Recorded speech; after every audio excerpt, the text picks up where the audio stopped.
கன்னிராசிக்கார அன்பர்கள் அனைவருக்கும் எனது அன்பு கலந்த வணக்கங்கள். நான் உங்கள் அஸ்ட்ரோ சின்னதுரை புளிமிசை கூத்தூர் பெரம்பலூர் மாவட்டம்.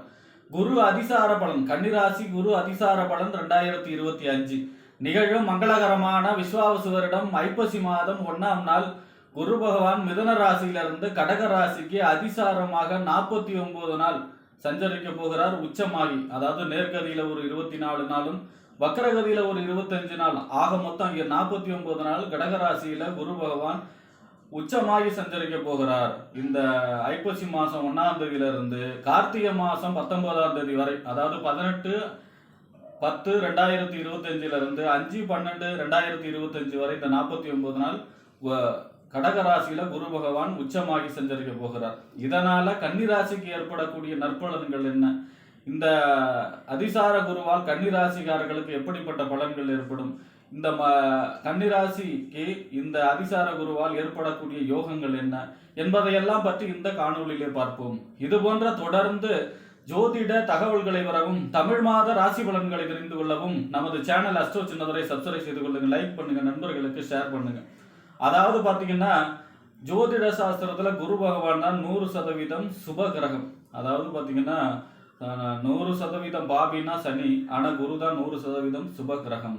அதாவது பாத்தீங்கன்னா பொன், அதாவது ஒருத்தருக்கு தங்கம் சேருமா, தங்கத்தை ஒருத்தருடைய தங்கம் அப்படிங்கிற உலோகத்துக்கு காரகத்துவம் பாத்தீங்கன்னா குரு தான். ஒருத்தருக்கு தங்கம் சேருமா சேராதா, கடைசி எவ்வளவு பணம் இருந்தாலும் அவங்க ஒரு குண்டு முடியாத தங்கம் வாங்க முடியுமா, இது எல்லாமே தங்கத்தை சொல்லக்கூடிய கிரகம் குரு. அடுத்ததா பணம், ஏன்னா தனக்காரகன். பொருளாதாரம், ஒருத்தருக்கு பொருளாதாரம் எப்படி இருக்கும், பொருளாதார சேமிப்பு எப்படி இருக்கும், பொருளாதாரம் அவருக்கு கடனா இருப்பாங்களா, பொருளாதாரத்துல மிதமிஞ்சி இருப்பாங்களா, எல்லாமே சொல்லக்கூடிய கிரகம் குரு தான். அதே போல பாத்தீங்கன்னா குரு தான் புத்திரக்காரகன். ஒருத்தருக்கு குழந்தை இருக்குமா இருக்காதா, எத்தனை குழந்தை இருக்கும், குழந்தையோட நிலைமை என்ன, இது எல்லாமே சொல்லக்கூடிய கிரகம் பாத்தீங்கன்னா குரு தான். அப்ப மனித வாழ்க்கை தேவையான முக்கியமான விஷயங்கள் எல்லாமே காரகத்துவ அடிப்படையில குரு தான் வச்சிருக்காரு. அதாவது பாத்தீங்கன்னா பொன், பொருள், கௌரவம், ஒரு பணமே இல்லைன்னா கூட அந்த கௌரவமா வாழக்கூடிய வாழ்க்கை அதெல்லாம் கொடுக்கக்கூடியது குரு பகவான் தான். அந்தஸ்து, ஒரு கௌரவமா வாழ்றாங்க, அந்தஸ்தோட வாழ்றாங்க, பரம்பரையா அவங்க இதா வாழ்றாங்க, இது எல்லாமே சொல்லக்கூடிய கிரகம் வந்து பாத்தீங்கன்னா குரு பகவான் தான். குரு பார்க்க கோடி தோஷ நிவர்த்தி. அதாவது நம்மளுடைய ஜாதகத்துல எங்க நமக்கு ஒரு அவயவ தசை நடக்குது, மார்காதிபதி தசை நடக்குது இருந்தா கூட குருவுடைய பார்வை இருந்து அந்த தசை நடத்தும் பொழுது பெரிதாக கெடுபலன் ஏற்படாது. அப்ப அந்த கெடுபலனை குறைக்கக்கூடிய சக்தி குரு பகவானுடைய பார்வைக்கு உண்டு. ஆக இப்படிப்பட்ட சிறப்பு வாய்ந்த அந்த குரு பகவான் மிதுன ராசியில சஞ்சரிக்கிறார்.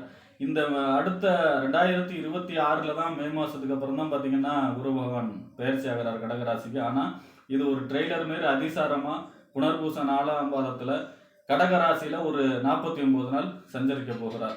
இப்ப இந்த கன்னிராசியை பொறுத்த வரைக்கும் உங்க ராசிக்கு குரு பகவான் 4ஆம் இடம், வீடு, வண்டி, வாகனம், மனை, தாயார், சொத்து, சுகஸ்தானம் 4ஆம் இடத்திற்கும், 7ஆம் இடம் என்று சொல்லக்கூடிய கணவன் அல்லது மனைவி ஸ்தானம், நண்பர்கள் ஸ்தானம், கூட்டு தொழில், சமூகம், வாடிக்கையாளர்களை சொல்லக்கூடிய இடம், இந்த 4க்கும் 7க்கும் உடையவர் குரு பகவான். உங்க ராசிக்கு 10ஆம் இடத்துல செஞ்சிருக்கிறார். 10ஆம் இடங்கிறது 10ல குரு வந்தா பதவி பறிபோகும், உத்தியோகம் இருந்தா சஸ்பெண்ட் ஆகும், இடமாற்றம் சம்பவிக்கணும் அப்படின்னு சொல்லுவாங்க. இது சிவபெருமான திருவோடு இருந்து பிச்சை எடுக்க போனாரு அப்படின்னு சொல்லுவாங்க. 10ஆம் இடத்து குரு டி ப்ரமோஷன் ஆகும் அப்படின்லாம் சொல்லுவாங்க. 10ஆம் இடத்து குரு சிற குரு, அதாவது குருவுடைய பார்வை வந்து சிறப்பு இல்லைங்கிறது புலிப்பாணியுடைய கருத்து. அப்ப இந்த 10ஆம் இடத்துல மிதுன ராசியில செஞ்சிருக்கிறார் இல்லையா, இப்ப 11ஆம் இடத்துக்கு வரார் அதிசாரமா 49 நாள். இப்ப இந்த 11ஆம் இடங்கிறது என்ன, லாபஸ்தானம், மூத்த சகோதரம், அபிலாஷைகள் பூர்த்தி ஆகக்கூடிய இடம். அதே போல பாத்தீங்கன்னா 11ஆம் இடங்கிறது சகலமும் லாபம், எதை தொட்டாலும் லாபம் அப்படிங்கிற அமைப்புல, அதுவும் குரு நவகிரகத்துல சுபகிரகம் குரு, அதுவும் பாத்தீங்கன்னா உச்சமாகி செஞ்சிருக்கிறார். இது ஒரு பெரிய நன்மை. அப்ப கன்னிராசியை பொறுத்த வரைக்கும் இந்த 49 நாள்ங்கிறது ஜாக்பாட் அப்படிதான், அதாவது ஒரு பெரிய லாபத்தை சொல்லக்கூடிய அமைப்புல தான் இருக்கும். 4ஆம் அதிபதி 11ல இருந்தாருன்னா வீடு கட்டக்கூடிய அமைப்பு, நிலம் வாங்கக்கூடிய அமைப்பு, இடம் வாங்கக்கூடிய அமைப்பு, வாகனம் வாங்கக்கூடிய அமைப்பு, தாய் வழி ஆதாயங்கள், தாய் வழி சொந்தங்கள் உதவி செய்யக்கூடிய அமைப்பு. அதே போல பாத்தீங்கன்னா 7ஆம் அதிபதி 11ல இருக்காருன்னா திருமணம் சம்பந்தமான முயற்சிகள் கைகூடும், குழந்தை பிறப்பு, கரு உண்டாகக்கூடிய அமைப்பு.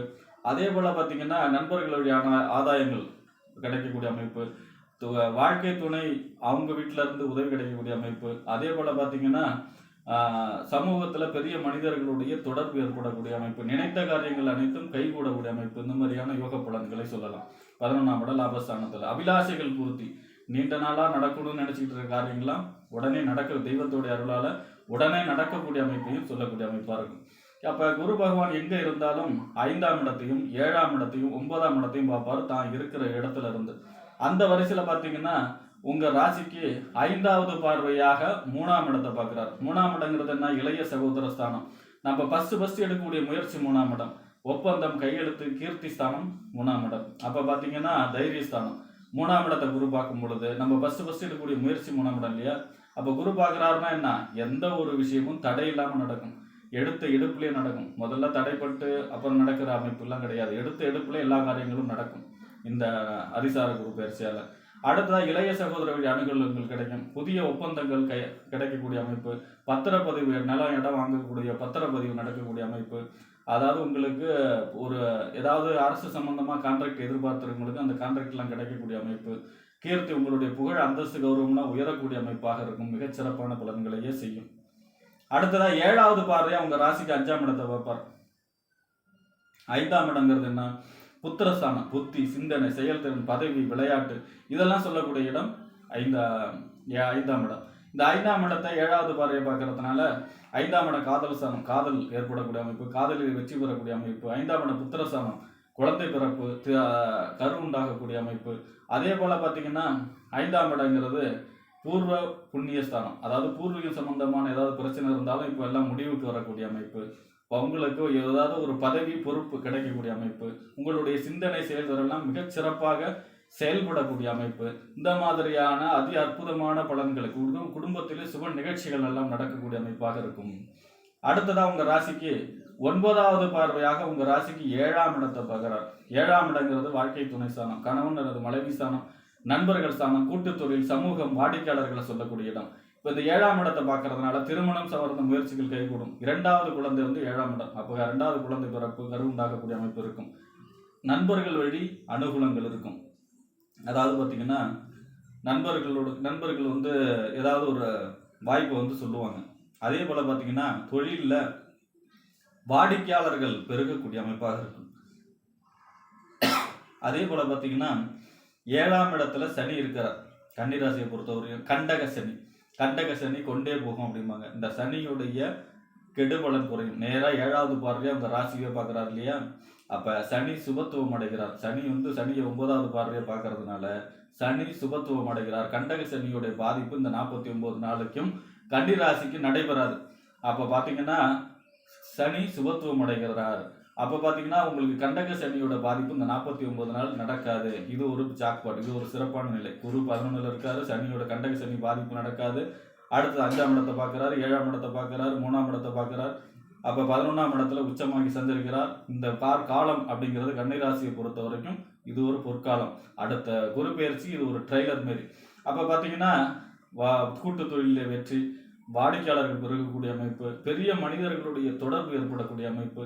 இந்த மாதிரியான அனைத்து விதமான சுபகாரியங்களும், எடுத்த காரியங்கள் எல்லாம் முதல் முயற்சியிலே வெற்றி பெறக்கூடிய அமைப்பும், திருமண சம்பந்தமான முயற்சிகள் கைகூடக்கூடிய அமைப்பும், பூர்வீக சொத்து சம்பந்தமான பிரச்சனை எல்லாம் தீரக்கூடிய அமைப்பாகவும், லாபகுருவாக தொழிலிலே லாபம் பெருகக்கூடிய அமைப்பாகவும், தொழிலே வாடிக்கையாளர்கள் பெருகக்கூடிய அமைப்பாகவும், தொழில் சம்பந்தமான வளர்ச்சி பெருகக்கூடிய அமைப்பாகவும் இருக்கும்.